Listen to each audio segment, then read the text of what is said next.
In the harsh winter of 1875 Montana, Sarah Collins and her two young children barely survived on their crumbling homestead. Then, one stormy evening, fate delivered a dying stranger to their door.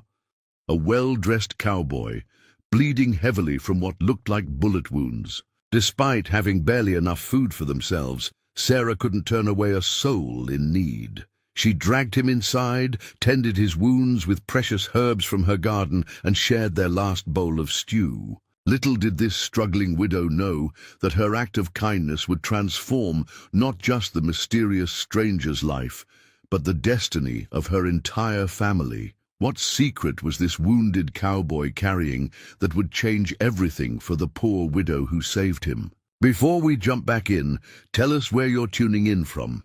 And if this story touches you, make sure you're subscribed, because tomorrow I've saved something extra special for you. Sarah Collins knelt before the weathered family Bible, her trembling fingers tracing the familiar entries, birth records, marriage dates, and now her throat tightened.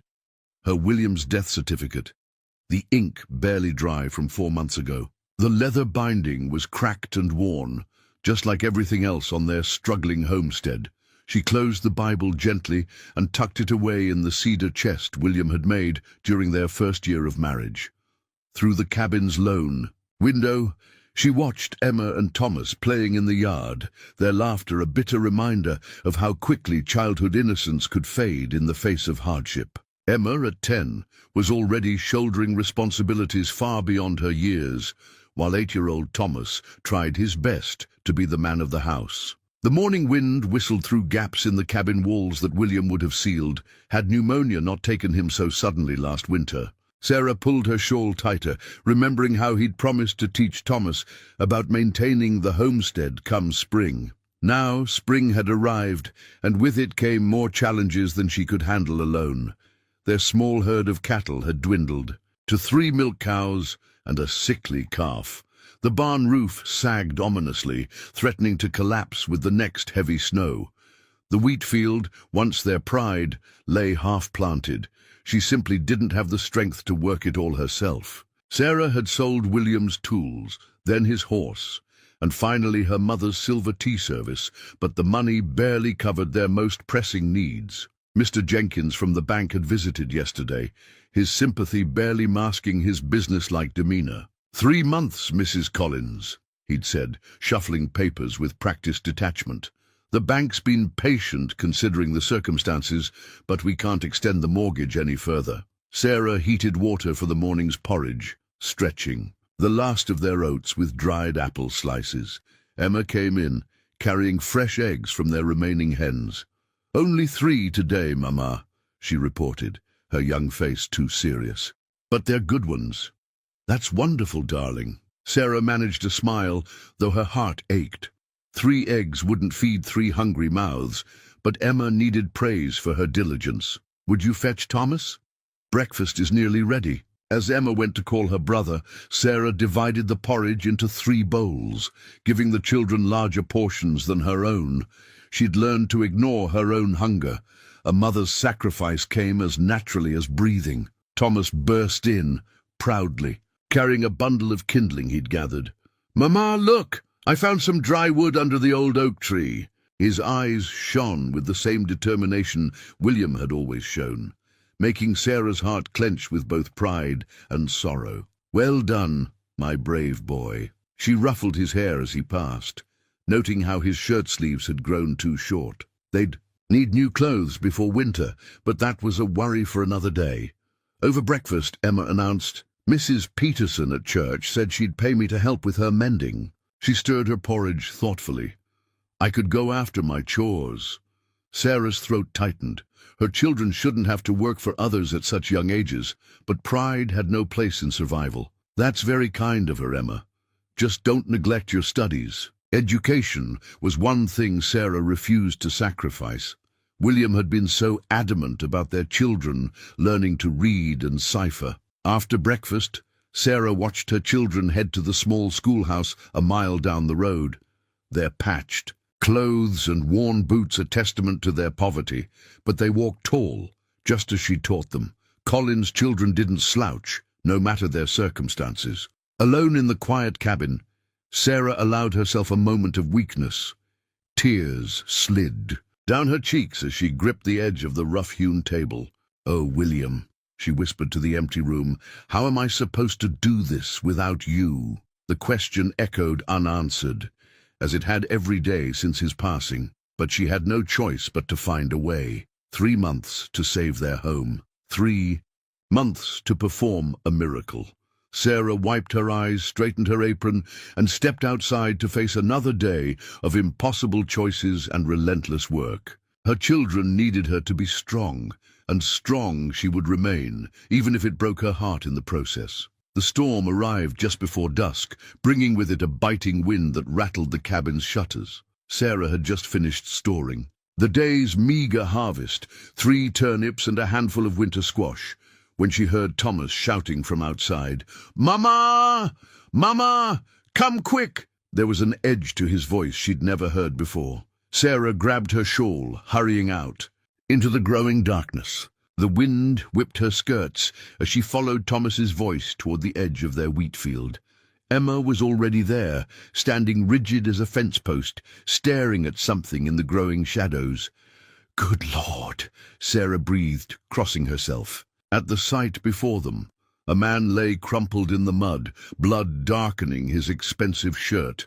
Beside him, a magnificent black stallion lay dead, its saddle adorned with elaborate Mexican silver spurs that glinted dully in the fading light. The man's clothes spoke of wealth, fine wool coat, leather boots that cost more than their entire harvest. But wealth meant nothing when life's blood was seeping into Montana soil. "He's still breathing, Mama," Emma whispered, her face pale in the gathering dark. "We can't leave him out here." Sarah felt the weight of the decision pressing down on her shoulders. They barely had enough food for themselves, barely enough medicine, barely enough of anything. But her daughter was right. They couldn't leave him to die. "Thomas, run back and stoke the fire. Emma, help me with him." Sarah knelt in the mud, checking the man's pulse. It was there but weak, fluttering like a trapped bird beneath his skin. The stranger groaned as they turned him over. He was a large man, solid with muscle beneath his fine clothes. Blood matted his dark hair, and more seeped from a wound in his side. His face, though lined with pain, bore the refined features of someone used to commanding respect. "What do you suppose happened to him?"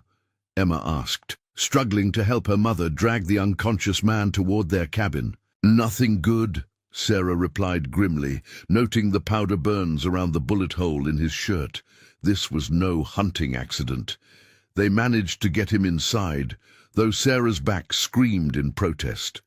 Thomas had the fire blazing, casting worried glances at the blood they were tracking across the floor. "Emma, fetch my herb box. Thomas, bring clean rags and water." Sarah's voice was steady, though her hands shook as she began cutting away the stranger's shirt. The wound was ugly, but the bullet had passed clean through. She'd seen worse during the war, when their farm had served as an informal field hospital. As she cleaned and dressed the wound, Sarah couldn't help noticing other scars on the man's body. Old bullet wounds, knife marks, the tales of a violent life written in flesh. What kind of man was she bringing into her home, near her children? But then she saw something else. A silver pocket watch, blood-stained but fine, hanging from his vest. She carefully opened it, revealing an inscription, "To J.W.H. with eternal love, Margaret." The watch's owner had been loved once, had been someone's dear one. She couldn't turn him away. Through the night they tended him. Emma proved herself invaluable, changing cold compresses and helping prepare poultices from Sarah's dwindling herb supply. Thomas kept the fire stoked and watched at the window, though for what, Sarah wasn't sure she wanted to know. The strangers. Fever rose with the moon, bringing with it delirious mumblings. "Margaret, forgive me, should have been there." His voice was cultured, despite the fever's rasp. "The papers in the saddle must—" "Hush now," Sarah soothed, pressing a cool cloth to his forehead. "You're safe here." Dawn was breaking when his fever finally broke. Sarah sent the children to bed, their young faces drawn with worry and exhaustion. She stayed by the stranger's side, watching the rise and fall of his chest, studying the strong lines of his face. Who was he? What had brought him, wounded and alone, to the edge of their failing farm? The questions tumbled through her tired mind as she kept her vigil. As the first rays of sunlight crept through the window, the stranger's eyes fluttered open. They were a striking blue, clear and intelligent, despite the lingering effects of fever. For a long moment he stared at Sarah, confusion giving way to understanding. "You saved my life," he said simply, his voice rough but gentle. Sarah nodded, suddenly aware of her disheveled appearance and the poverty evident in every corner of their cabin. "Rest now. Questions can wait." He caught her hand as she rose, his grip surprisingly strong. "Thank you," he whispered, sincerity heavy in his voice. Then his eyes closed again, this time in natural sleep. Sarah watched him for a moment longer, an inexplicable feeling stirring in her chest. Somehow, she knew their lives would never be the same after this night. The next 2 days passed in a blur of fevered mutterings and anxious vigilance. Sarah sent the children to school as usual, not wanting to disrupt their routine, but she could see their minds were back at the cabin with their mysterious guest. Even at school, Emma later reported, they couldn't escape the intrigue. Thomas had found a crumpled wanted poster by the schoolhouse showing rough-looking men who'd been terrorizing nearby ranches. "Probably the same ones who shot him, Mama," Thomas whispered over dinner, his eyes wide with excitement. "Maybe he's a lawman hunting them down. Or maybe," Emma added thoughtfully, stirring her thin soup, "he's running from them." Sarah shushed them both, though the same questions had been haunting her. The stranger's expensive clothes suggested wealth, but the scars on his body spoke of violence. His fevered ramblings painted an even more complex picture. "The double H must protect." "The double H," he'd mutter, tossing restlessly.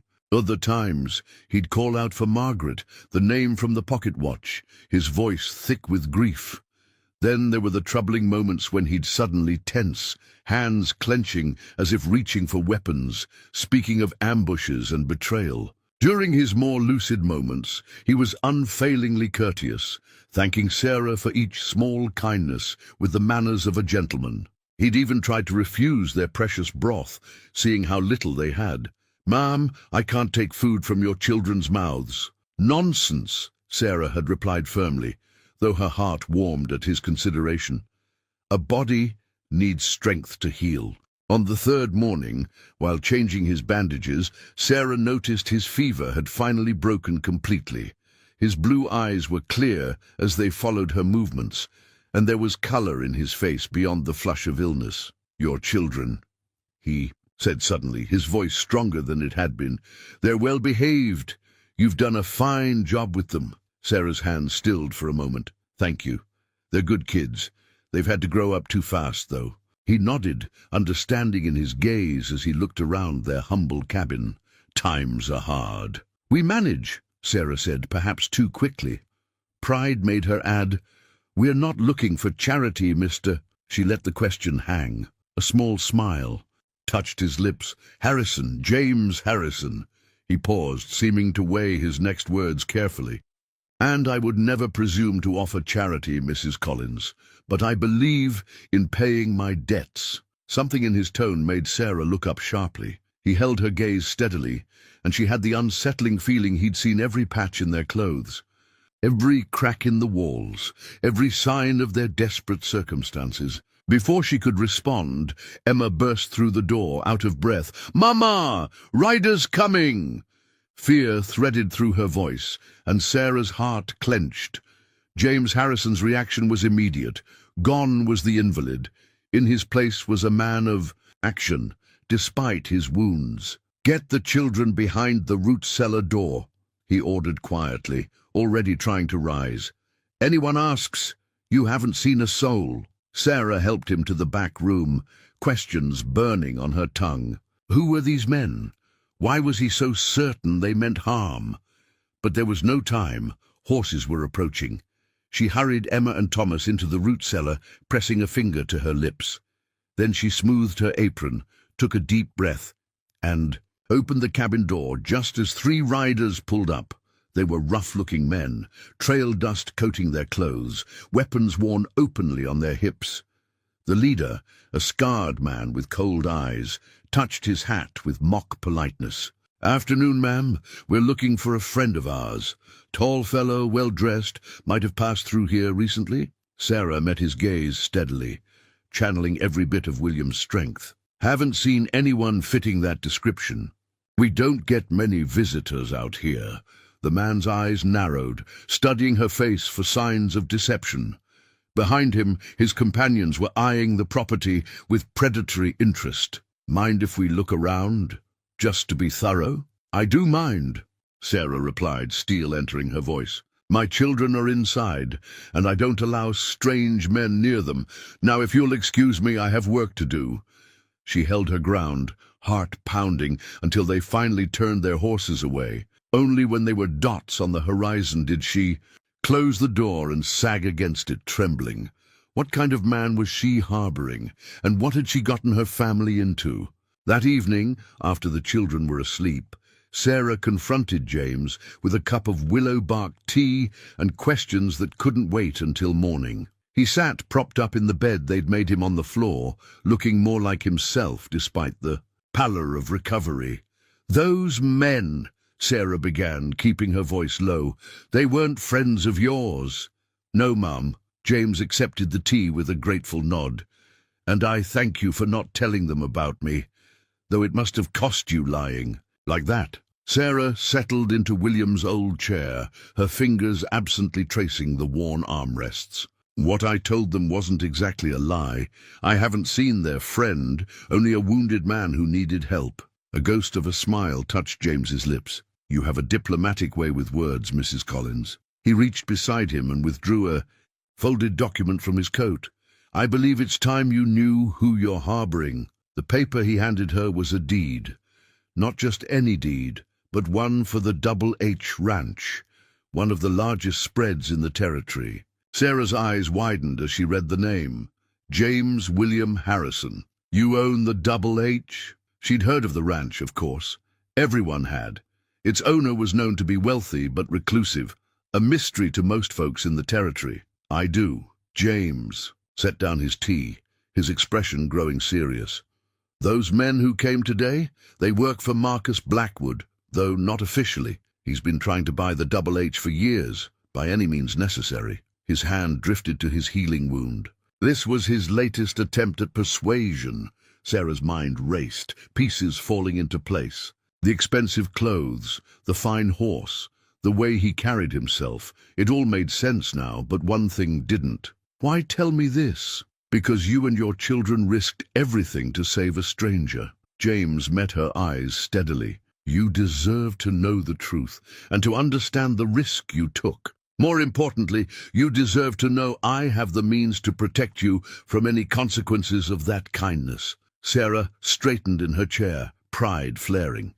"We didn't help you expecting payment, Mr. Harrison." "James, please." His voice softened. "And I know you didn't. That's precisely why I want to help." Thomas chose that moment to appear in the doorway, sleep-tousled and clutching his father's old wooden horse. "Mama, I heard voices." Sarah rose to guide him back to bed, but James spoke first. "Come here, young man." Thomas approached cautiously, his curiosity overcoming his shyness. James reached into his coat again and produced a small carved horse, its details fine enough to show every muscle and flowing mane. "I've been working on this while I rest," James explained, handing it to Thomas. "Kept me from going stir-crazy. What do you think?" Thomas's eyes lit up as he examined the carving. "It looks just like your horse, sir. The one that—" His voice trailed off, remembering the dead stallion. "Yes, it does." James's voice held no bitterness, only gentle understanding. His name was Midnight. He was a good friend. He showed Thomas how the wooden horse's legs were jointed, allowing it to be posed. "Every good horse needs a good owner to care for it. Think you can do that?" Thomas nodded solemnly, clutching both wooden horses to his chest. Sarah felt tears pricking at her eyes, remembering how William used to spend evenings carving toys for the children. "Thank you, Sir James," Thomas corrected himself, beaming. "I'll take real good care of it." After Sarah had tucked Thomas back into bed, she returned to find James looking thoughtful. "He's a fine boy," he said. "Reminds me of myself at that age before—" He trailed off, pain flickering across his features. "Before what?" "Before I learned that the world isn't always kind to dreamers." James shifted, wincing slightly. "Your children still have that light in their eyes, Mrs. Collins. Despite everything, they haven't lost hope. That's a testament to your strength." Sarah felt her cheeks warm.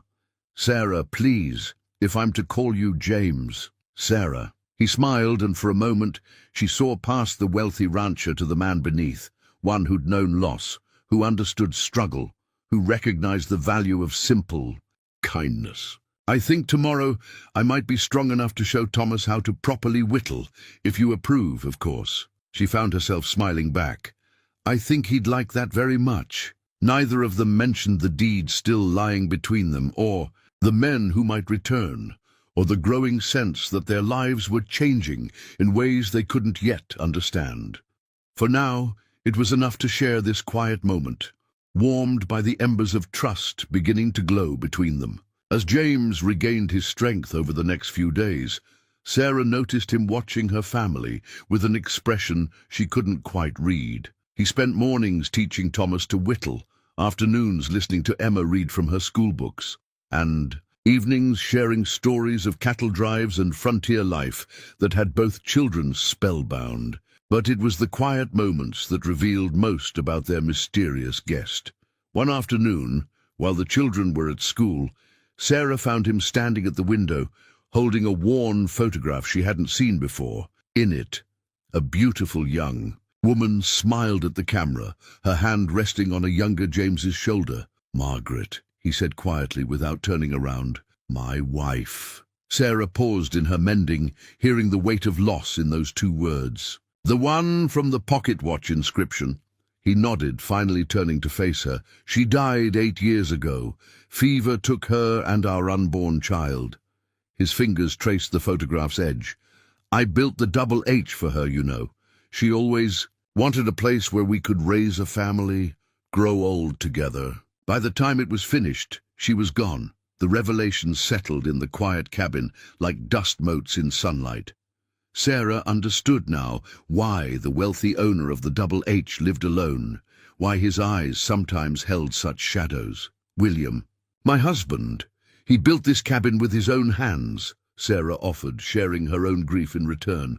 "Said every nail was a promise of our future together."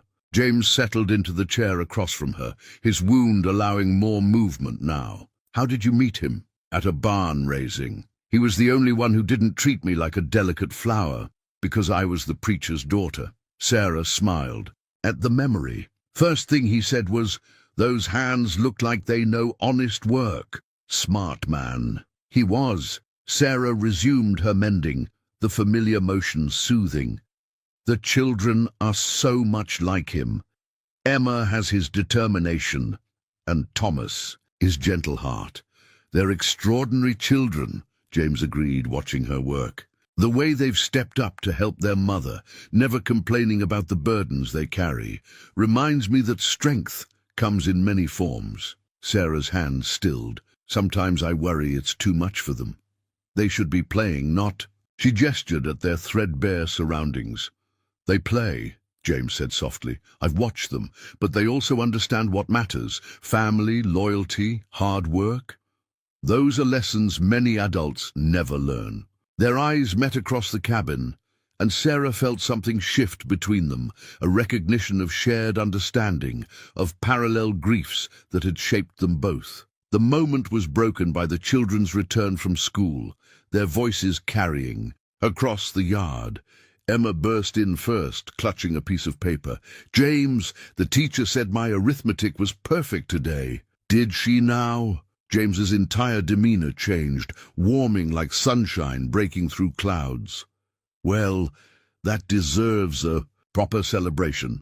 How about I teach you to calculate cattle percentages? Every rancher needs to know their numbers. As Emma settled beside him at the table, Thomas, hovering nearby to listen, Sarah watched them together. James treated the children with a natural ease that spoke of the father he might have been, had life turned out differently. There was no condescension in his manner, no false praise, just genuine interest and gentle guidance. Later that evening, after the children were asleep, Sarah found James on the porch, staring at the stars. His wound was healing well, which meant he'd be leaving soon. The thought brought an unexpected ache to her chest. "I've been alone at the Double H for so long," he said without preamble. "I'd forgotten what it feels like to have a family around." He turned to face her, his expression open and vulnerable in the moonlight. "Thank you for reminding me." Sarah wanted to say something about loneliness, about healing, about how his presence had brought something vital back to their home, but the words caught in her throat. Instead, she simply nodded, understanding passing between them in the quiet night air. They stood together in comfortable silence, while somewhere in the distance a coyote called to its mate, a lonely sound that echoed across the prairie and settled in their hearts. The morning James Harrison declared himself well enough to ride brought both relief and an unexpected sadness to the Collins household. He'd borrowed one of the neighbors' horses the day before, sending Thomas to arrange it, and now stood in their kitchen, looking more the wealthy rancher than the wounded man they'd nursed back to health. "Before I leave," he said, placing a thick envelope on the table, "there's something we need to discuss, Sarah." She eyed the envelope warily, her spine stiffening. "We've managed just fine before, Mr. Harrison." "James," he corrected gently. "And yes, you have managed, but at what cost?" He pulled out a chair, gesturing for her to sit. "Please, hear me out." Sarah sat, noting how Emma and Thomas hovered in the doorway, their faces a mixture of curiosity and concern. James noticed them too and smiled warmly. "Children, would you give your mother and me a moment?" The request was kind but firm. They retreated reluctantly, though Sarah suspected they'd be listening from just outside. James sat across from her, pushing the envelope forward. "This is a bank notice. I've settled your mortgage." Sarah's hand flew to her throat. "You had no right." "Perhaps not," he agreed, raising a hand to forestall her protest. "But I had the means and the will. The bank will no longer be threatening to take your home." Tears pricked at Sarah's eyes, relief warring with pride. "We can't accept." "You can, and you will." James's voice was quiet, but determined. "Not as charity, Sarah, as an investment in people who showed extraordinary kindness to a stranger." He leaned forward, his eyes intense. "But that's not all I'm proposing." From his coat, he withdrew another document. "The Double H needs good people, honest people. I'm offering you a partnership of sorts." Sarah's hands trembled as she took the paper. It was a contract, carefully worded, outlining a position as manager of a new breeding operation he proposed to start on her land. "Your property sits on excellent grazing land," James explained. "With some improvements, a new barn, proper fencing, quality stock, it could be productive again. The children could continue their schooling, but also learn ranching if they're interested." He paused, watching her face. "You'd be paid a fair wage, plus a percentage of the operation's profits." Sarah stared at the contract, her mind whirling. "Why?" "Because, in the week I've spent here, I've seen more genuine strength and dignity than I've encountered in years of business dealings." James's voice softened. "Your children are bright and hard-working. You're capable and determined. The Double H would benefit from having people like you associated with it." He reached into his vest pocket and withdrew a small key. "There's a strong box in my saddlebag. Would you ask Thomas to fetch it?" When Thomas brought the box, James opened it carefully. Inside lay banknotes and additional papers. "This is an advance on your salary, enough to make the immediate improvements the property needs. And these," he indicated the papers, "are recommendations from associates in town. The general store, the mercantile, the lumber yard. They'll extend you credit on my account for whatever supplies you require. Sarah's pride warred with practicality. The offer was more than generous. It was life-changing, but accepting help, especially on this scale. I won't be beholden to any man, she said finally, her voice firm. James smiled. I wouldn't expect you to be. This is business, Sarah, pure and simple. You'll work hard for everything you receive. He gestured to the contract. Read it carefully. Have a lawyer look it over if you wish. I'll abide by whatever decision you make. Emma's voice came from the doorway, unable to contain herself any longer. Does this mean we can fix the barn? James turned, his expression warm. If your mother agrees, yes. And maybe add a few horses for you and Thomas to learn on. Thomas appeared beside his sister, eyes wide. Real horses? Of our own? Thomas, Sarah cautioned. But James held up a hand. Let them dream a little, Sarah. His eyes met hers. Sometimes dreams are what give us the courage to accept help, when pride would rather we didn't. Sarah looked at her children's hopeful faces. Then, back at the papers before her, she thought of William, of his dreams for their family, of how he'd always said opportunity wore strange disguises. I'll need time to think about it, she said finally. James nodded, standing. Of course. I'll return in 3 days. He moved toward the door, then paused. Remember, Sarah, accepting help doesn't mean surrendering your independence. Sometimes it means choosing a different path to the same destination. After he'd gone, Sarah sat at the table for a long time, the contract before her, listening to her children's excited whispers and feeling the weight of possibility pressing against her chest like a physical thing. The architect's plans for the homestead renovation lay spread across Sarah's kitchen table, blue lines sketching out a future she was still learning to believe in. 3 weeks had passed since she'd signed James's contract, and already the property was transforming. The new barn rose quickly, its fresh-cut timber fragrant in the spring air. Local men, hearing that James Harrison of the Double H was backing the project, had appeared offering their labor. Sarah watched them work from her doorway, remembering barn raisings of the past, when William had been alive and their future had seemed so certain. It's good bones, James said, coming to stand beside her. He'd been riding out every few days to oversee the work, though Sarah suspected he had other reasons for his frequent visits. Like this whole place, just needed someone to see the potential. The town had buzzed with gossip when word spread about their arrangement. Sarah heard the whispers at church, saw the speculative glances. Some, like Mrs. Peterson, approached with genuine warmth, pleased to see the Collins family's fortunes turning. Others, like the banker's wife, watched with barely concealed disapproval at what they assumed was happening between the widow and the wealthy rancher. Let them talk, James had said when she'd mentioned it. People who have never known struggle are quick to judge those who have. There was something in his tone that suggested personal experience with such judgments.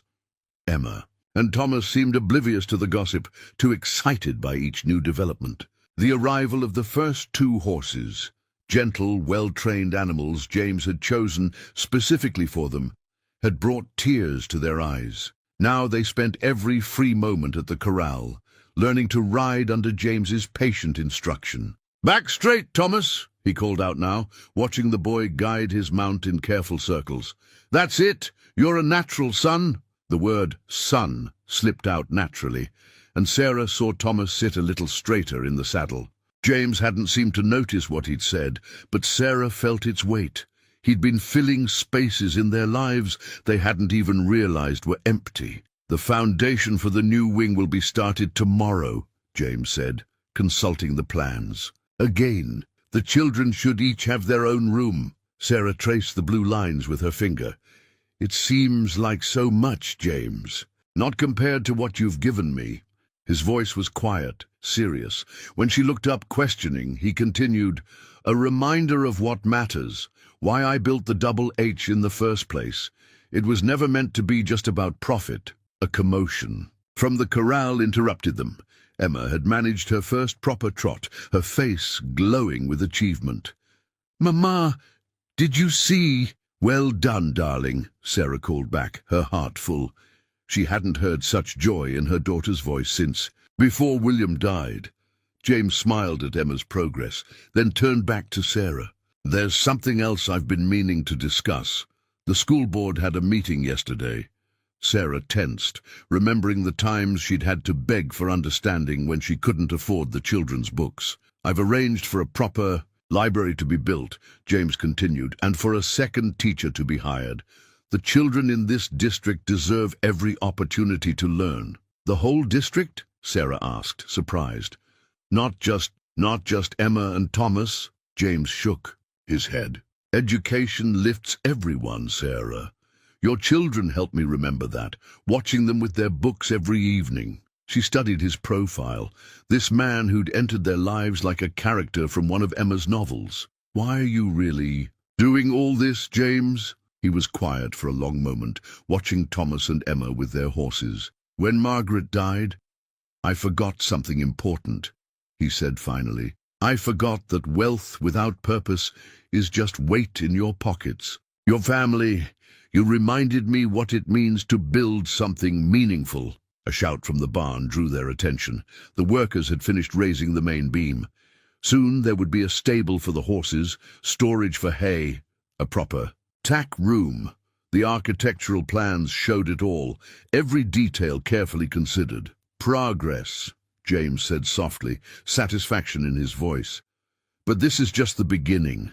Sarah looked at him sharply, hearing something in his tone that suggested he meant more than just the buildings. But before she could ask, Emma called for him to watch her trot again, and he moved away, leaving Sarah to wonder about the changes taking place, not just to their property, but to their hearts. Emma's first riding saddle arrived on a Tuesday morning, the tooled leather gleaming with intricate patterns of morning glories and wild roses. She stood speechless, running her fingers over the detailed work, while James explained the craftsmanship that had gone into its making. "Every good horsewoman needs her own saddle," he said, showing her how to care for the leather. "This one's size just for you. The design—" He paused, something flickering in his eyes. The morning glories were Margaret's favorite, seemed fitting somehow. Sarah, watching from the barn doorway, caught the significance of the gesture. He wasn't just giving Emma a saddle. He was sharing something of his past, weaving threads of his lost dreams into their new beginning. "It's beautiful," Emma whispered, then surprised them all by throwing her arms around James's waist. He stood frozen for a moment before his arms came around her, his expression a mixture of joy and old pain. "Well now," he said gruffly, clearing his throat, "let's see how it sits on that mare of yours." The lessons that followed weren't just about riding. James taught Emma and Thomas the proper way to approach a horse, how to read its mood, how to earn its trust. Sarah found herself learning too, watching the patient way he built their confidence. "Horses are like people," he explained one afternoon, as Thomas struggled to get his mount to cooperate. "They know when you're nervous or unsure. You have to believe in yourself before they'll believe in you." Thomas frowned, gripping the reins too tightly. "But what if I make a mistake?" "Then you learn from it." James adjusted the boy's hands gently. "That's all any of us can do. Your father, he would have taught you these things, wouldn't he?" Thomas nodded, his eyes bright with unshed tears. "He promised to teach me everything about the farm when I got bigger. He'd be proud of you now," James said quietly. "Learning new things, helping your mother, being brave even when it's hard." He stepped back, gesturing to the horse.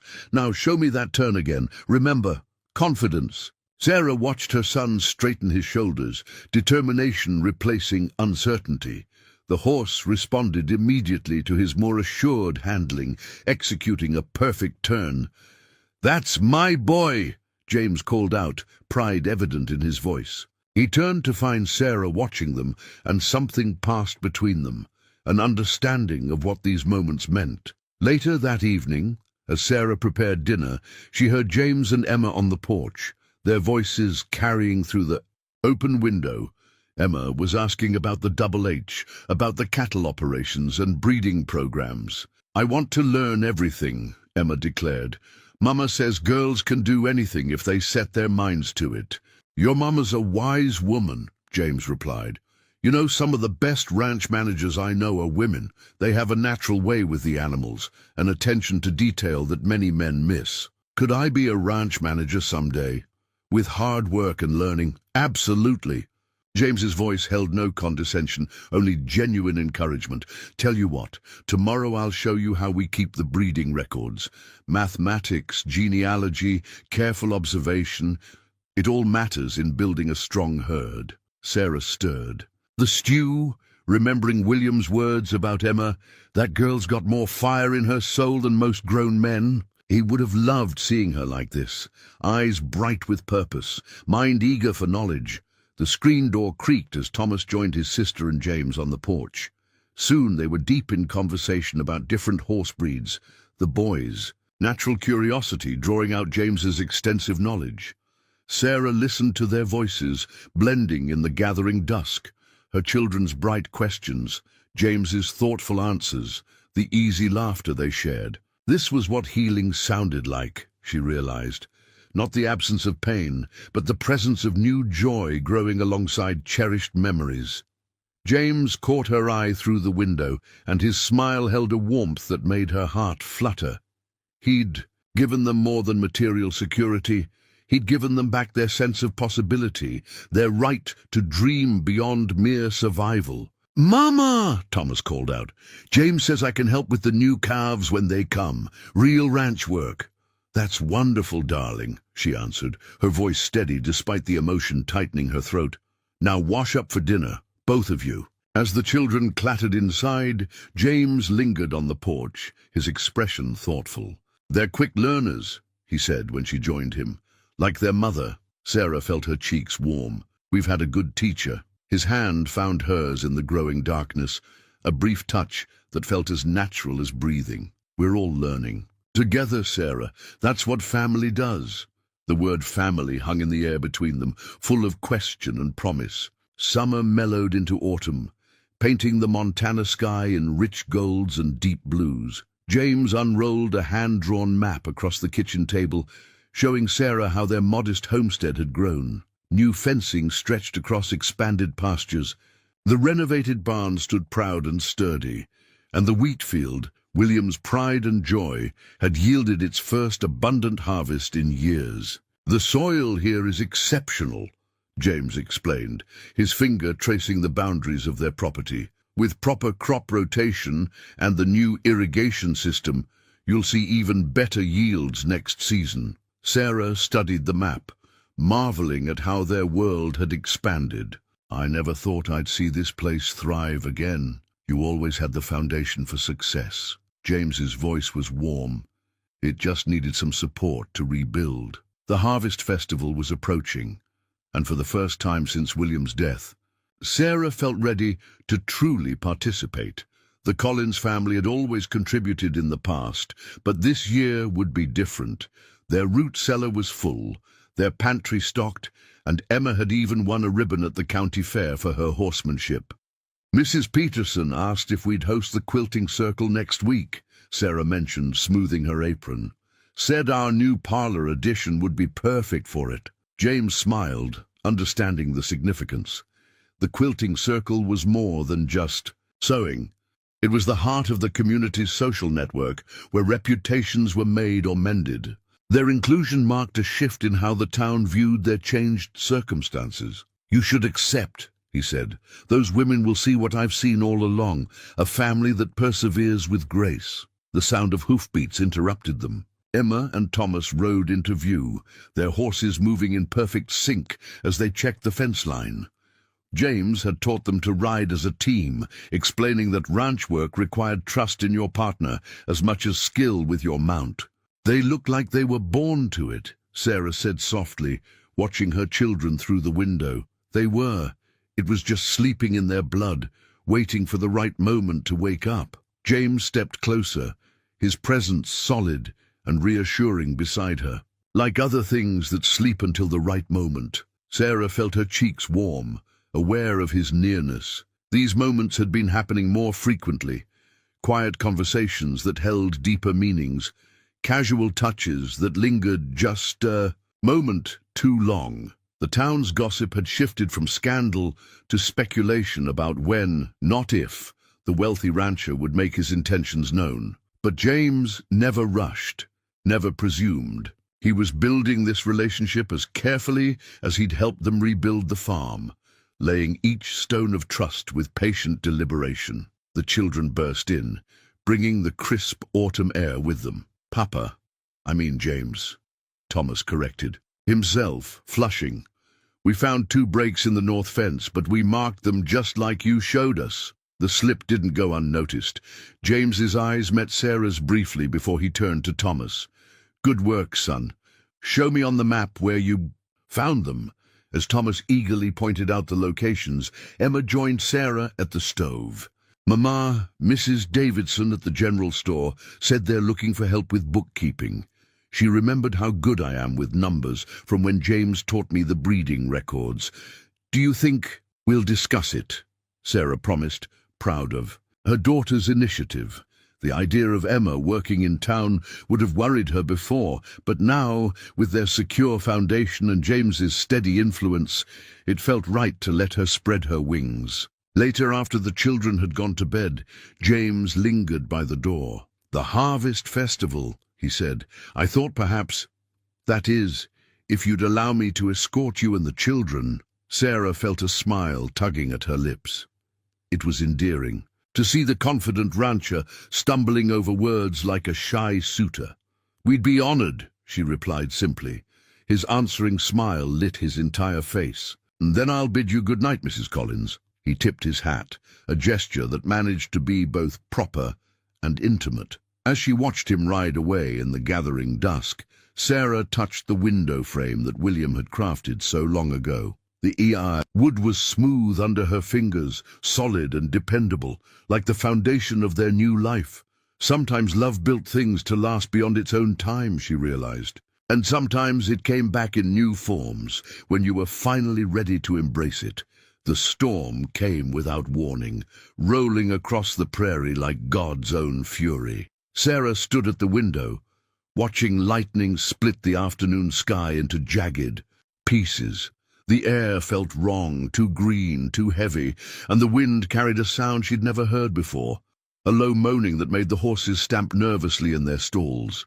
"Mama!" Emma burst through the door, her hair wild from the wind. "James is riding in from the Double H. He says there's a twister coming." As if summoned by her words, James's horse appeared through the curtain of rain, its hooves throwing mud. As he pushed it hard toward the house, he was off its back before it fully stopped, his face grim. "Storm cellar! Now!" he ordered, his voice carrying over the wind's howl. "Thomas, help me get the horses into the barn. Emma, grab the emergency supplies your mother prepared." "Sarah, I'm not staying in the cellar while you and Thomas are out there," she cut him off, already moving to help Emma. A crack of lightning illuminated his face, worry warring with admiration. "Stubborn woman," he muttered, but there was love in the words. "Fine, but be quick about it." They worked as one unit. No hesitation or confusion.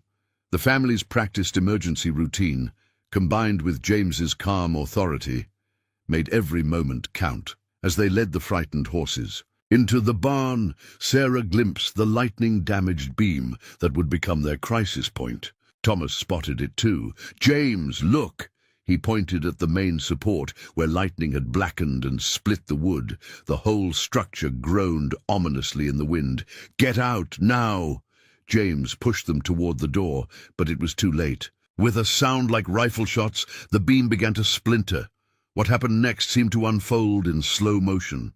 James shoved Thomas clear of danger, but the shifting beam caught his own shoulder, driving him to his knees.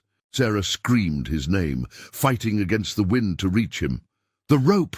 he gasped, pointing to the wall. "Sarah, you know what to do." She did know. They'd practiced emergency repairs, James insisting they all learn basic barn engineering. "Thomas, Emma, the support poles, just like we trained." The children moved without question, grabbing the reinforcement poles they'd stored for just such emergencies. Sarah's hands flew over the rope, creating the pulley system James had taught her. Together, they worked to brace the failing beam, the family moving like parts of a well-oiled machine. "Never thought," James grunted as he helped position the support despite his injured shoulder, "I'd be so grateful for those practice drills." "Less talking, more bracing," Sarah ordered, but she caught his proud smile through the rain streaming down their faces. The storm raged around them, but inside the barn, 4 people worked in perfect synchronization. Emma, who'd learned knots from James during their riding lessons, secured the temporary braces. Thomas, remembering everything his father had taught him about wood and everything James had added about engineering, helped calculate the angles of support. When the last brace was secured, they stood back, breathing hard, watching the reinforced beam hold against the wind's assault. The barn creaked and shuddered, but it held. "Into the house, quickly," James directed, cradling his injured arm. "That twister's still coming." They made it to the storm cellar just as the tornado touched down, its roar drowning out all other sounds. In the lamplight below ground, Sarah examined James's shoulder while the children huddled together, listening to the chaos above. "It's not dislocated," she announced with relief, her hands gentle on his skin, "but you'll have some magnificent bruises." "Worth it," he said softly, his good hand covering hers where it rested on his shoulder. "Sarah, seeing you all work together like that, we had a good teacher." She met his eyes in the dim light. "You've given us more than protection, James. You've given us the tools to protect ourselves." Emma's voice came from where she sat with Thomas. "We're not afraid, Mama. Well, not as much as we used to be. James taught us that being prepared is better than being afraid. And that family takes care of each other," Thomas added firmly. James's breath caught at the boy's words, and Sarah felt his hand tighten on hers. Above them, the storm began to fade, its fury spending itself across the prairie. They stayed in the cellar until the all-clear, talking quietly, drawing comfort from each other's presence. When they finally emerged, the barn stood solid, wounded but unbowed, like the family that had fought to save it.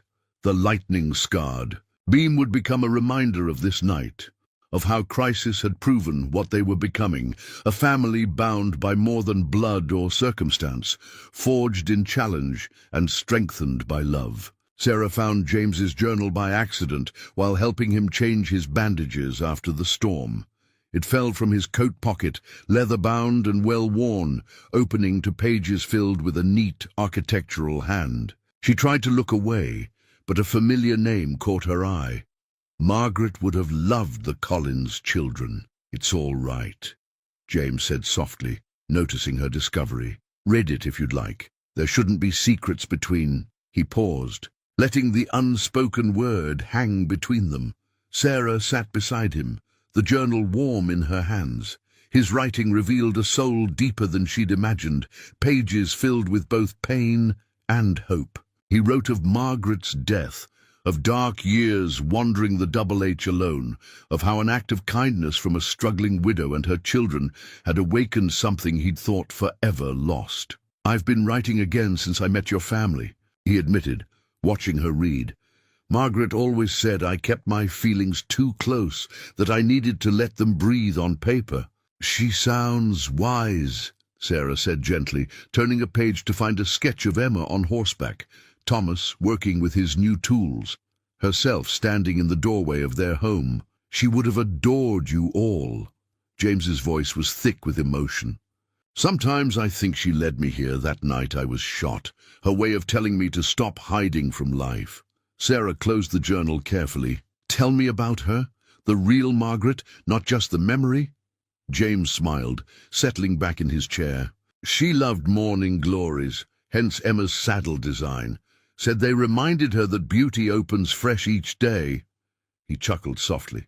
"She was terrible at cooking but wouldn't admit it, burned everything except coffee, but she could charm anyone from ranch hands to bankers." "How did you meet?" At a charity auction in Denver, I was there to buy breeding stock. She was organizing the event, trying to raise money for a children's home. His eyes grew distant with memory. She convinced me to donate 3 times what I'd planned.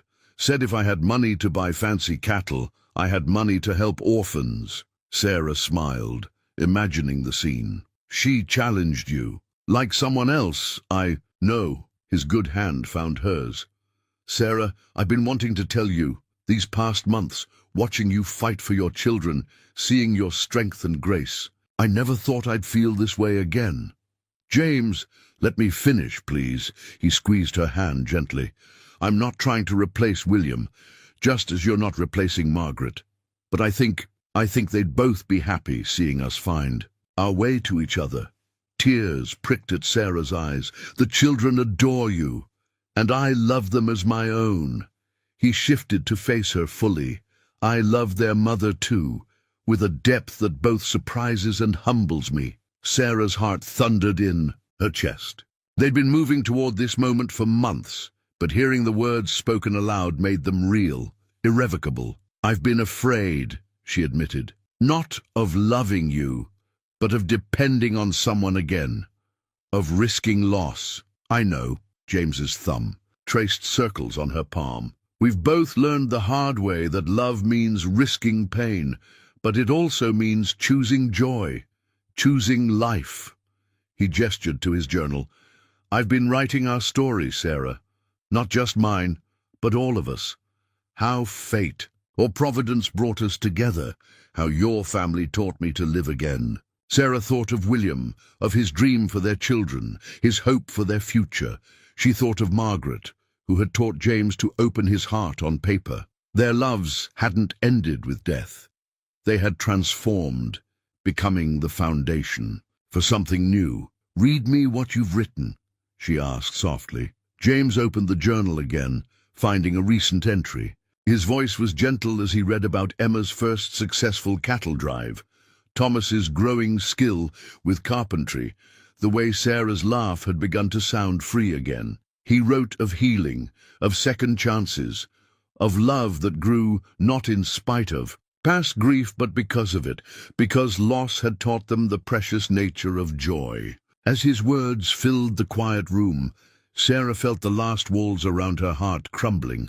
They were building something beautiful here, not just on paper or on the land, but in the spaces between their hearts, in the way their broken pieces fit together to make something whole and new.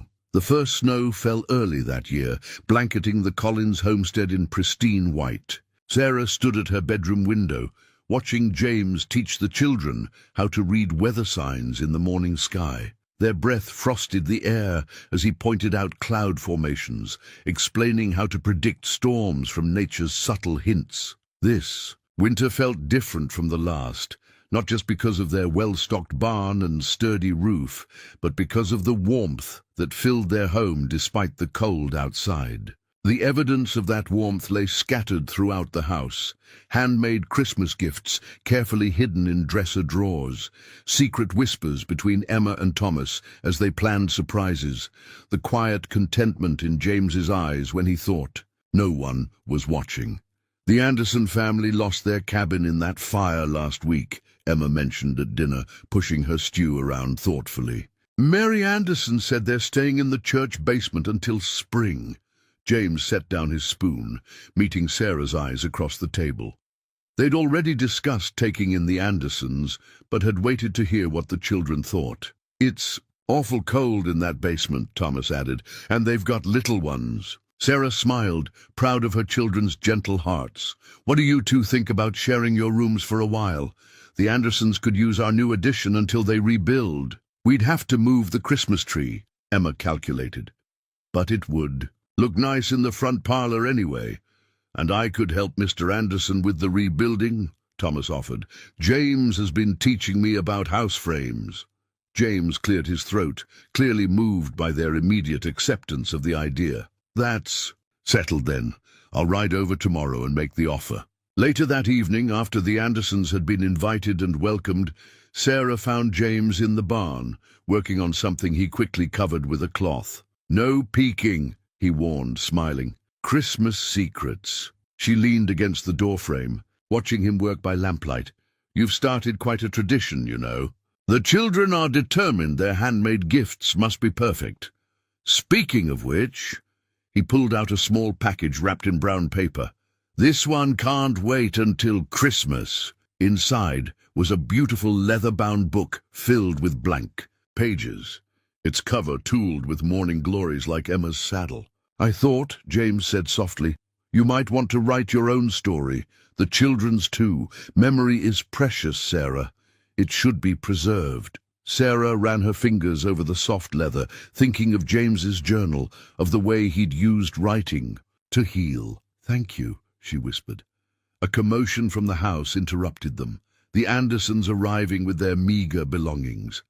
Sarah and James hurried to help, watching as their children welcomed the younger Anderson kids with natural warmth. That night, with two families crowded under one roof, Sarah wrote the first entry in her new journal. Today we learned that home stretches to hold what love requires. The children gave up their rooms without hesitation, understanding instinctively what James and I have come to know, that blessings multiply when shared.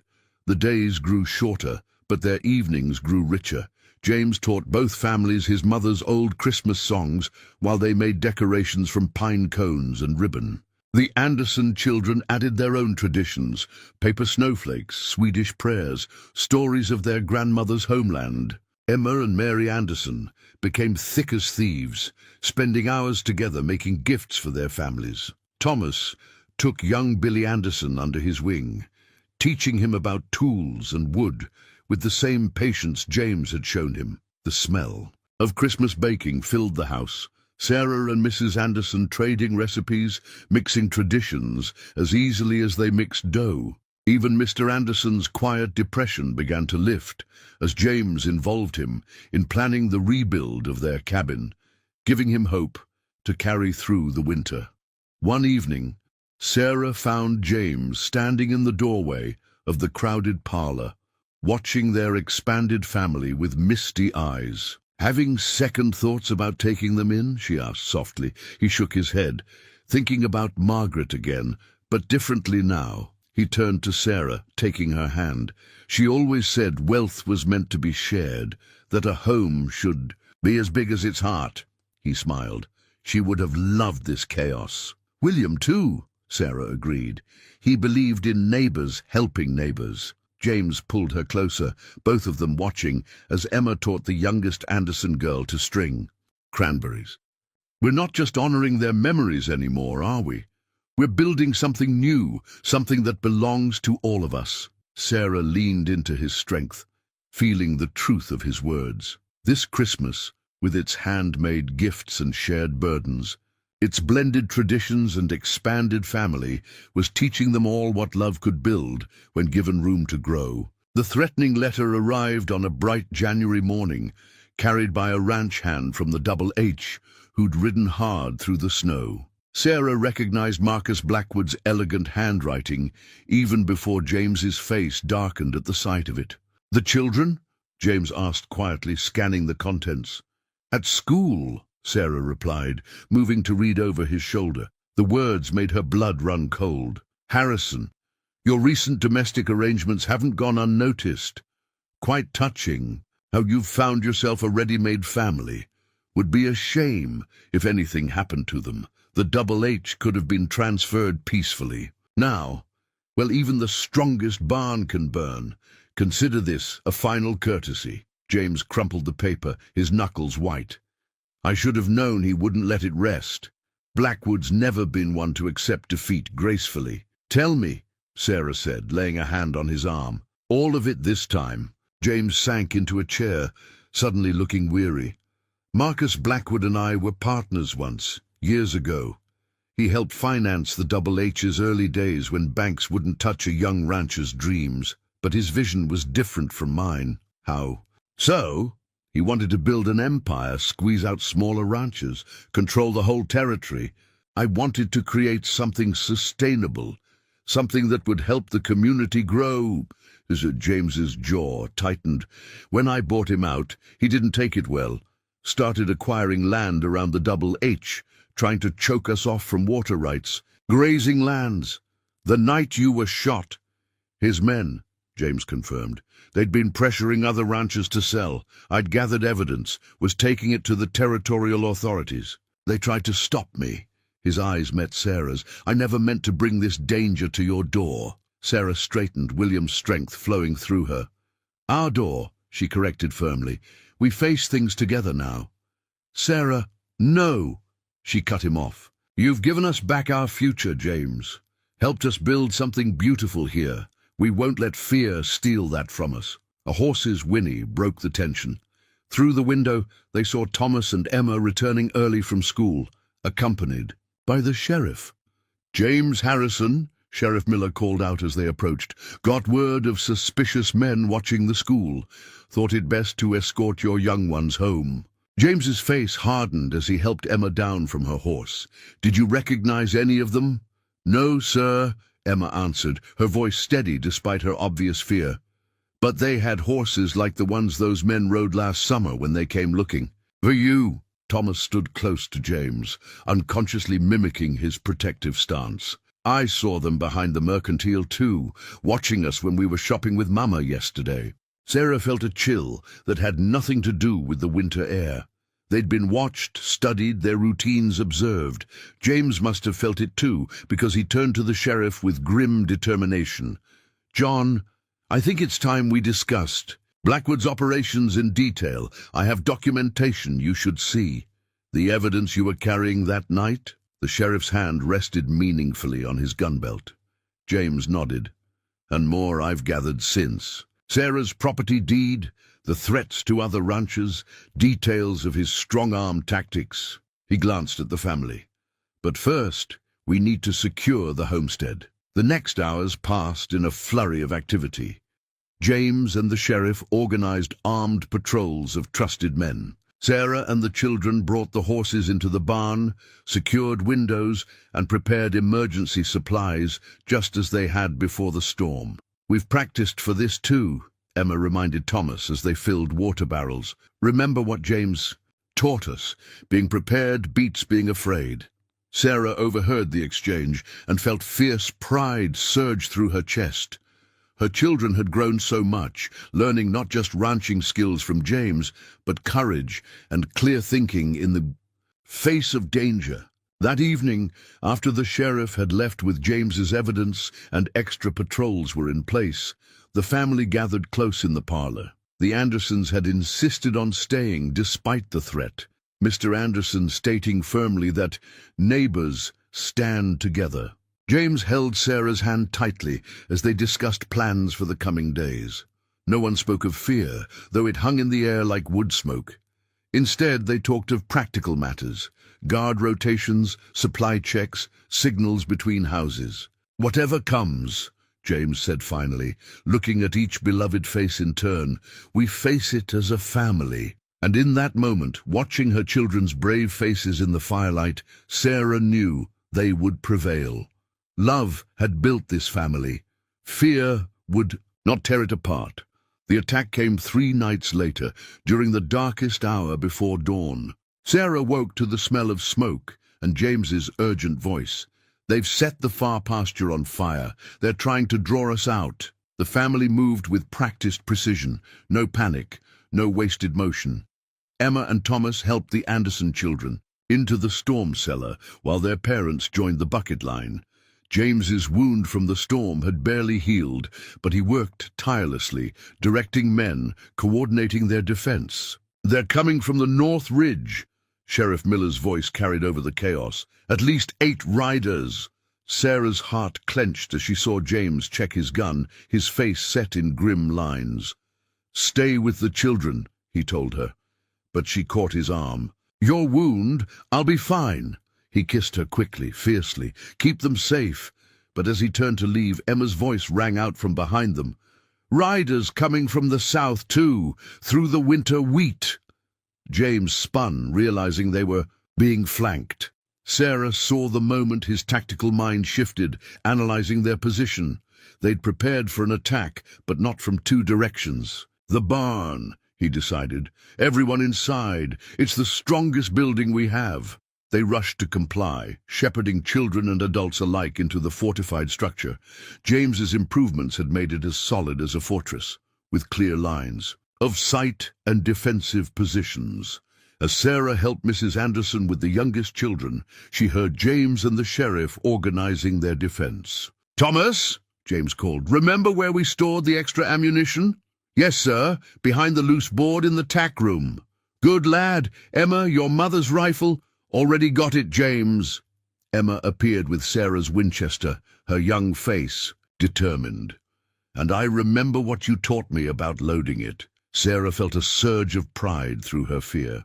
Her children were scared, yes, but they were their father's children, and now James's too. They knew what needed to be done.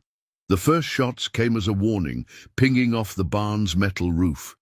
"They want to scare us out," James explained, positioning defenders at strategic points. "Blackwood prefers to avoid outright murder." "Bad. For business." "Then what do they want?" Mr. Anderson asked, cradling his youngest. "A show of force, to prove we're helpless without Double H protection." James's voice hardened. "But we're not helpless." As if to underscore his point, Emma called out, "Mama, they're moving the fire closer to the house." Sarah met James's eyes across the barn. Their home, everything they'd built together, stood vulnerable. But before either could speak, Thomas stepped forward. "The irrigation system," he said firmly. "The one James designed. We can flood the north field from here." James's face lit with fierce pride. "The control lever there in the barn wall.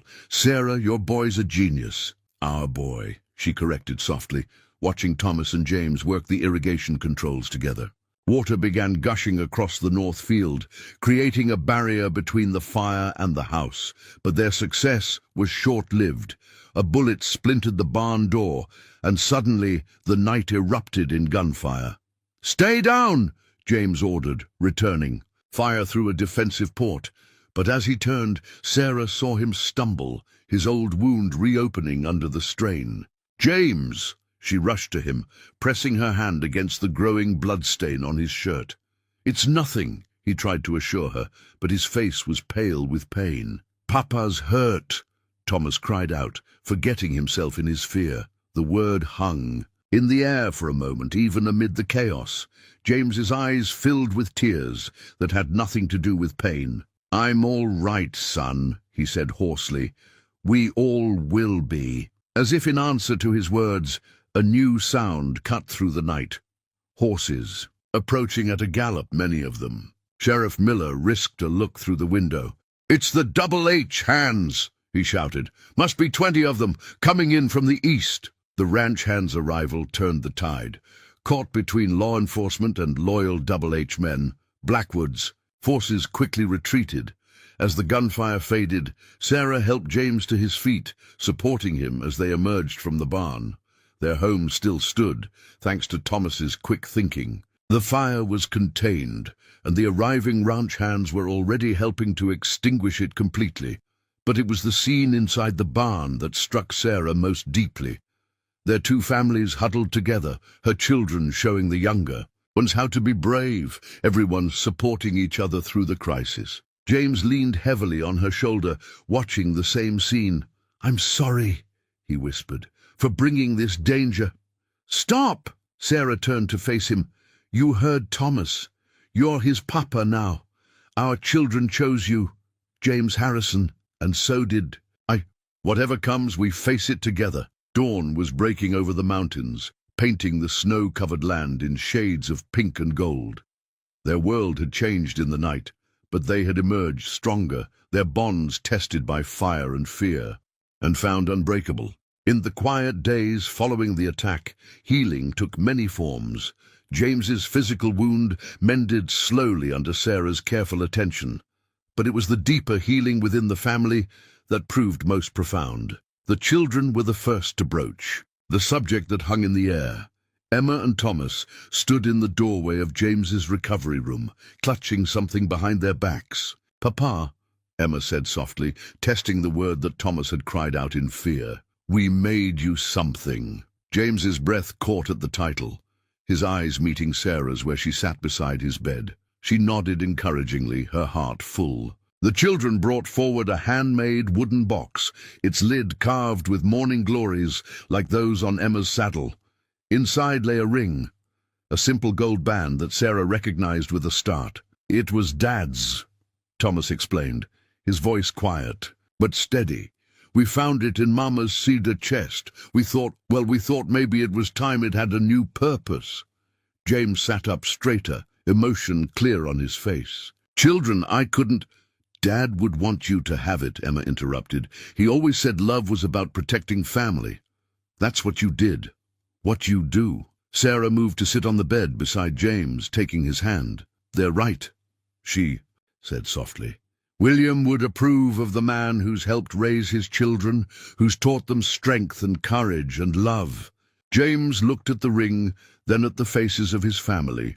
For they were truly his family now, bound by choice and love and shared trials. I'd be honored, he said hoarsely, but only if your mother agrees to make it official. He turned to Sarah, his eyes full of meaning. I should be on one knee for this, but you're exactly where you should be, Sarah answered, tears threatening. Surrounded by our children, in our home, asking a question we've all known the answer to. For months. Thomas bounced on his toes. So you'll marry him, Mama? Yes, Sarah laughed, wiping her eyes. Yes, I'll marry him. Emma carefully placed William's ring in James's palm. As he slipped it onto Sarah's finger, she felt the weight of past and present combining. Not replacing old love, but building something new from its foundation. Later that evening, as the children shared the news with the Andersons, who had insisted on staying until James was fully recovered, Sarah found herself alone with her fiancé. I've been thinking, James said, his voice thoughtful, about names and legacies. Oh, the Double H. It was named for Harrison, but maybe it's time for a change. The Circle C, perhaps. For Collins? Sarah touched his face gently. Children carry the Collins name proudly. But maybe we need something new, something that represents all of us. James caught her hand, kissing her palm. What did you have in mind? The Morning Glory Ranch, she suggested. For Margaret's flowers, for new beginnings, for beauty that opens fresh each day. His eyes grew misty. Trust you to find the perfect way to honor both our pasts while building our future. He shifted carefully, mindful of his healing wound. I've been working on something else too. Had planned to wait, but he reached for his journal, opening it to a marked page. Inside lay adoption papers, already drawn up, waiting only for signatures. If the children want, he said softly. They'll always be Collins by blood, but they could be Harrisons too. A fresh start for all of us. Sarah read through tears as James explained his plan. How the children could choose to keep Collins as a middle name, honoring their father while adding Harrison to mark their new chapter. How he'd already discussed it with the town lawyer, ensuring everything would be legal and proper. We'll ask them together, she decided, when you're stronger. A knock at the door interrupted them. Emma carrying James's evening medicine. Sarah watched as their daughter fussed over him with gentle competence, adjusting his pillows, checking his bandage just as she'd been taught. Emma, James said, as she turned to leave, would you and Thomas join us for a moment? There's something we'd like to discuss. Sarah held his hand as they presented the adoption option to the children. The joy on their faces, the completeness of their acceptance, was all the answer they needed. That night, writing in her journal, Sarah reflected on how love transformed. William's ring now carried new promises. Margaret's flowers bloomed in their future ranch's name, and their children would carry both their past and their future in their very names, a family bridging what was and what would be, stronger for having been tested by fire. Spring arrived with a burst of wildflowers and wedding preparations. The morning glory vines Emma had planted around the porch posts were just beginning to sprout, promising summer blooms for their newly named ranch. The whole community had embraced the upcoming celebration, seeing it as a symbol of hope after the darkness of winter's trials. Sarah stood still as Mrs. Peterson adjusted her wedding dress, her mother's gown, carefully altered to fit both her figure and the times. Emma watched the process with shining eyes, her own new dress laid out on the bed. "Something borrowed," Mrs. Peterson said, pinning a delicate lace collar. "This was my grandmother's, brought all the way from Boston. And something blue," Emma added, bringing forward a sapphire brooch. "James had it made to match his eyes," she grinned. "He said to tell you it's also something new." Sarah touched the jewel gently. "And something old?" "That would be me," came a gravelly voice from the doorway. Reverend Matthews, who had married Sarah and William all those years ago, stood leaning on his cane. "Though I suspect I'm not quite what the tradition had in mind." The old minister had insisted on performing the ceremony despite his failing health. "Married you to your first love," he'd said to Sarah. "Only fitting I should marry you to your second. The good Lord knows the heart can grow to hold more love." The days leading up to the wedding transformed their homestead. The barn, once a fortress against danger, became a flower-filled reception hall. The Andersons, now settled in their rebuilt cabin, helped string lanterns from the rafters. Thomas proved himself an expert at directing the decorating crews, his natural talent for organization shining through. James, for his part, seemed to have his own surprises in store. Mysterious packages arrived from Denver, and he spent long hours in private conversation with Emma, who guarded their secrets with diplomatic skill. "You'll see, Mama," was all she would say, her eyes twinkling with shared conspiracy. The morning of the wedding dawned clear and warm. Sarah woke to find a gift on her pillow, a framed family portrait, the first they'd taken together. She and James sat in the center, the children standing behind them, all four faces glowing with happiness. The frame was carved with morning glories and wheat stalks, combining both their pasts into their shared future. A note in James's hand read, "Our first official family portrait, though you've been in my heart far longer. Today we make it legal, my love." The ceremony itself was everything Sarah hadn't known she wanted. Simple yet profound, intimate yet shared with their whole community. Emma and Thomas stood up with them, not just as children, but as vital parts of the family being joined. When it came time for the vows, James surprised them all by turning first to the children. "Before I make my promises to your mother," he said, his voice carrying across the gathered crowd, "I have promises for you." He withdrew 2 small boxes. "These are pocket watches, like the one that brought me to your door that stormy night. They're engraved with your new names, the ones you chose, honoring both your fathers." Emma opened hers with trembling fingers, reading aloud, "Emma Collins, Harrison, beloved daughter." Thomas's voice joined hers. "Thomas Collins Harrison, cherished son." James continued, his eyes bright. "I promise to carry you in my heart as my own, to honor the memory of the good man who gave you life, and to spend every day trying to be worthy of the title you've given me. Papa." There wasn't a dry eye in the gathering, as James then turned to Sarah, taking her hands in his. "And to you, my love, I promise partnership in all things, to build our Morning Glory Ranch together, to raise our children in love and wisdom, to face whatever storms may come with the same courage you showed on that first night when you took in a wounded stranger and changed all our lives forever." Sarah's response came from her heart, unrehearsed but true.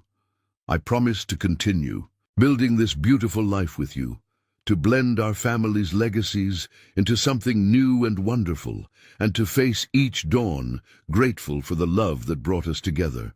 Reverend Matthews beamed as he pronounced them husband and wife.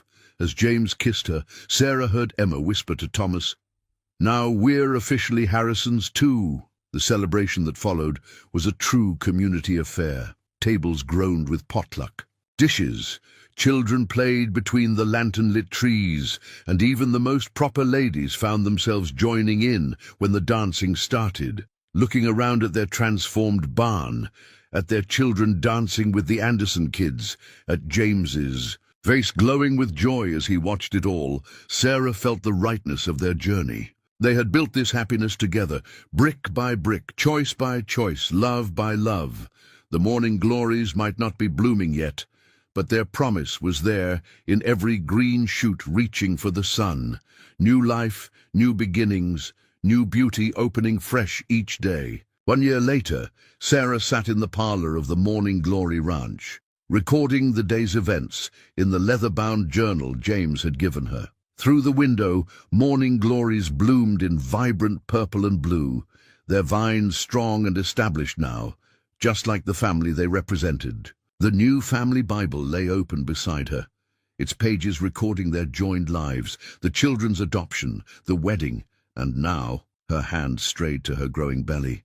The newest Harrison, due to arrive with the spring thaw. Emma's voice drifted in from outside, confident and clear, as she directed the ranch hands in moving cattle to the north pasture. At 15, she'd grown into her role as James's apprentice, showing a natural talent for ranch management that made her father beam with pride. "She's got both our heads for business," James had said recently, watching Emma calculate breeding records, "and both our hearts for the land." Thomas, now 12, had found his own path, combining William's gift for woodworking with James's engineering mind. The elegant cradle taking shape in his workshop proved how well those inherited talents blended. Sarah smiled, remembering the morning Thomas had presented his design plans, explaining how he'd incorporated elements from both families. Morning glories carved along the rails, wheat stalks in the headboard, all supported by the solid craftsmanship William had taught him to value. "The baby should know where they come from," he'd said seriously, "all the parts that made us who we are." A commotion from the yard drew Sarah to the window. James was returning from the Double H headquarters, where Blackwood's trial had finally concluded. The children rushed to meet him, and even from a distance, Sarah could read the good news in his bearing. "Guilty on all counts," he announced as she joined them. The evidence was too strong to ignore. "Blackwood's empire is finished." Emma hugged him fiercely. "Does this mean the Morning Glory Ranch is safe?" "Safe and growing," James confirmed, drawing Sarah into their embrace. "The territory judge granted us the water rights Blackwood had. Tried to steal. We can expand the breeding program like we planned." Thomas looked up from the family cluster. "Then we can help more families, like we helped the Andersons." "That's right, son." James ruffled his hair. "The Morning Glory Ranch will be a place that grows more than just cattle. It'll grow hope." Later that evening, after the children had gone to bed, Sarah and James sat on the porch swing, watching the stars emerge. The evening breeze carried the sweet scent of the flowers that had become their symbol. "I found something today," James said, pulling a worn envelope from his vest, while going through the last of the trial documents. It was the threatening letter Blackwood had sent a year ago, its words now powerless to inspire fear. Sarah read it again, remembering the terror of that time, the way it had forged them into something stronger. "We've come so far," she murmured, leaning into her husband's strength. "We have." James's hand covered hers where it rested on her growing belly. "Sometimes I think about that night, bleeding in your wheat field. How close I came to never knowing this happiness." "God had other plans," Sarah said softly, "for all of us." They sat in comfortable silence, listening to the night sounds of their ranch. A cow lowed in the distance, horses shuffled in the barn, and somewhere an owl called to its mate. All the ordinary precious sounds of a life built with love. "I added something to the Bible today," James said eventually.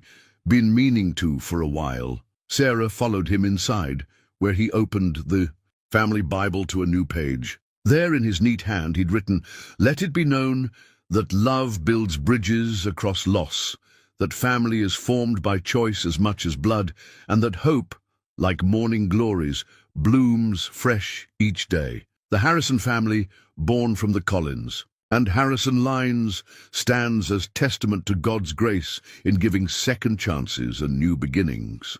Written this day, In gratitude for the night, a poor widow and her kids saved a dying cowboy, not knowing he would be God's answer to their prayers, just as they were the answer to his. Tears blurred Sarah's vision as she read. "It's perfect," she whispered. "Our story should be preserved," James said, holding her close. "So our children and their children will know that love can heal any wound, build any bridge, transform any life. They should know they come from people who chose love over fear, hope over despair, and found their happy ending by believing in new beginnings." Sarah touched the words on the page, then reached up to touch her husband's face. Outside, the evening star shone bright over the Morning Glory Ranch, blessing the home and family that had grown from one simple act of kindness on a stormy Montana night.